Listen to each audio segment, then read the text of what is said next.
아내와 결혼한 지 곧 30년이 되어 갑니다. 아내는 참 변함없는 사람인데 그 긴 시간 동안 하루도 안 거르고 다이어트를 해온 걸 보면 말 다 했죠.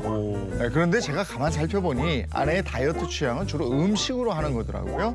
그래서 일주일 내내 삶은 달걀만 먹기도 하고 닭 가슴살을 갈아 마시기도 하죠. 그러다 요즘은 헐리우드 유명 배우가 한 방법이라면서 사골 육수 다이어트에 도입했는데 다른 건 안 먹고 무슨 보양 마냥 사골 육수만 먹고 있으니 속이 탑니다. 아내 원푸드 다이어트 방법 이번엔 괜찮은 선택일까요? 라는 사연을 보내주셨어요. 아, 원푸드 다이어트. 뭐 한때 유행이기도 했었고 네. 많은 분들이 하고 계신데 이게 좋을 것 같지는 않은데 네, 그래도 그리고- 단기간에 좀 급하게 살 뺄 때는 이만한 게 없을 것 같아요. 그리고 또 일단 다이어트 할 때 다이어트가 좀 너무 복잡하면 힘들잖아요. 근데 원푸드 다이어트 요것만 먹으면 돼. 다른 건 먹지 마. 얼마나 쉽습니까? 그런데 먹는 걸 좋아하는 저의 입장에서는 야, 그 좋은 많은 것들 빼고 그것만 먹고 살려면은 얼마나 힘들겠어요. 그래서 제가 진리죠. 그거 보면 독한 분들이라고 네. 생각해, 그게 진짜. 근데 원푸드 다이어트에서 계속 지속적으로 유지한다는 분을 제가 못 봤어요. 네. 그리고 원푸드 다이어트 자체가 그냥 굶는 거 아닙니까? 네, 맞습니다. 사실은 거의 굶는 건데 이제 뭐 약간의 트릭이라고 할 수 있죠. 뭐 치팅인데 뭐 그냥 뭐 하나라도 먹게 해서 먹은 느낌을 주기 위해서 만든 게 이 원푸드 다이어트고요. 사실 다이어트의 대강은 되게 뻔하잖아요. 적게 먹고 많이 움직이면 살이 빠지는 거예요. 내가 먹은 것만큼 움직이면 유지가 되는 거고 먹은 것보다 덜 움직이면 이제 살이 찌기 시작하는 거고. 근데 이 먹는 거를 어떻게든 제한을 해야 되다 보니까 원푸드 다이어트를 하게 됐는데 원푸드 다이어트가 문제가 일단 이걸로 인해서 살은 당연히 빠질 수가 있는데요. 이때 너무 한쪽으로만 이게 식이 제한이 되다 보니까 살만 빠지는 게 아니고 필요 이상의 근육까지도 같이 다 없어지게 되는 겁니다. 근육이 빠져버린다는 건 기초 대사량이 줄어든다는 얘기가 될 수 있고요. 기초 대사량이 줄어들고 근육이 빠져서 더 이상 지방을 태워줄 공장이 없어지게 된다 그러면 이후에 내가 이 원푸드 다이어트를 이제 끝냈을 때 요요 현상이 100% 빠르게 찾아올 수밖에 없으니까 사실 원푸드 다이어트를 저희가 이렇게 권하지는 않습니다. 네. 아니 근데 앞서 사연을 보내주신 분의 아내분 같은 경우에는 사골 육수 다이어트를 하고 그러니까. 계신다고 합니다. 제가 웬만한 건 다 알고 있는데 이건 또 처음 들어요. 맞아요. 그런데 우리가 일단 이 사골 그러면은 또 이 과거의 이 어머님에 대한 사랑을 우리가 또 느끼는 음식이거든요. 시장 가서 사골을 이렇게 사와가지고 솥단지에 넣고 버글버글버글 오래 끓이고 나서 딱 그러시죠. 한 5일 있다 들어올 거니까 그동안 요거 끓여 먹으면 된다. 맞아요. 부모님 두 분 어디 가신단 말이죠, 이게. 그런데 참 근데- 아무리 그래도 그게 그때 했던 그 강제적 원푸드 다이어트는 그거는 사골 육수만 먹는 게 아니었잖아요. 그쵸, 그쵸. 맞아요. 거기다 밥 말아서 깍두기도 좀 해서 맞아요. 먹고 반찬도 먹고. 뭐 이랬단 말이죠. 맞아요, 근데 이거는 우리가- 다른데 그거만 마시면 사골 육수만 마시면 속 버리고 이러진 않나요? 근데 일단은 우리가 사골 육수, 이게 뭐 사골국 이거 실질적으로 식품적으로 봤을 때는 무기질 공급이 굉장히 좋은 특히 칼슘 공급에 굉장히 특화된 그런 국이라고 할 수가 있고요. 이거 다른 이제 뭐 콜라겐도 많이 들어있고 단백질 공급도 쉬우면서 또 소화 흡수도 잘 되는 형태이기 때문에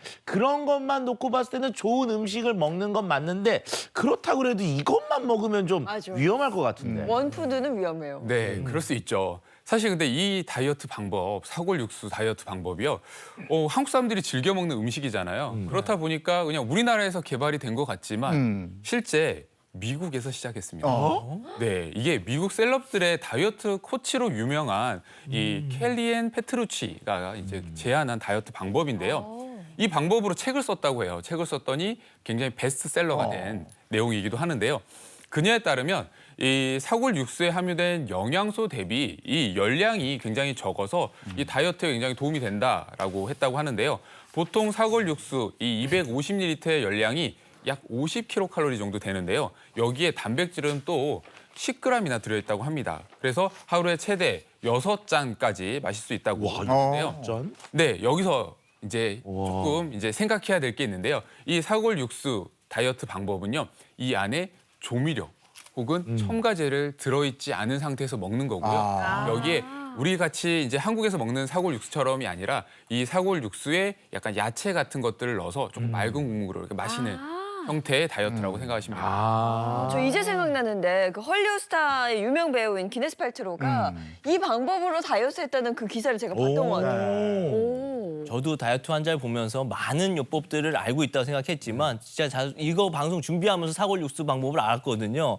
이게 유행을 끌게 된 게요. 이게 요즘 유행하는 최신 다이어트법을 총망라했기 때문에 그렇다고 합니다. 뭐 간헐적 단식, 구석기 다이어트, 키토제닉, 그러니까 저탄고지 다이어트 이 원리를 모두 포괄을 하고 있는데요. 이 사골육수 다이어트의 가장 큰 장점으로 꼽는 것은요. 역시나 열량이 낮으면서도 공복감을 이제 좋게 해서 견디기가 용이하다는 점이 있고요. 게다가 탄수화물은 거의 없고 단백질도 많이 들어있어서 인기를 끌게 됐습니다. 우리 탄수화물, 지방, 단백질 가운데 포만감이 가장 큰 게 바로 이 단백질이기 때문에 그렇습니다.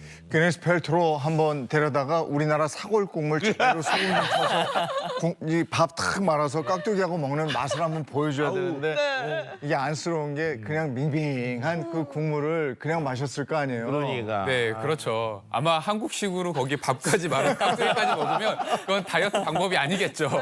네, 우리가 사골 육수만 마시는 이 다이어트의 가장 큰 단점이 바로 조금 그런 부분이죠. 특히나 이 사골 육수에는 탄수화물이 거의 없기 때문에 우리가 이제 에너지원으로 쓸 수 있는 탄수화물의 섭취가 굉장히 적습니다. 그렇기 때문에 거의 단식 상태에 가깝다고 볼 수 있죠.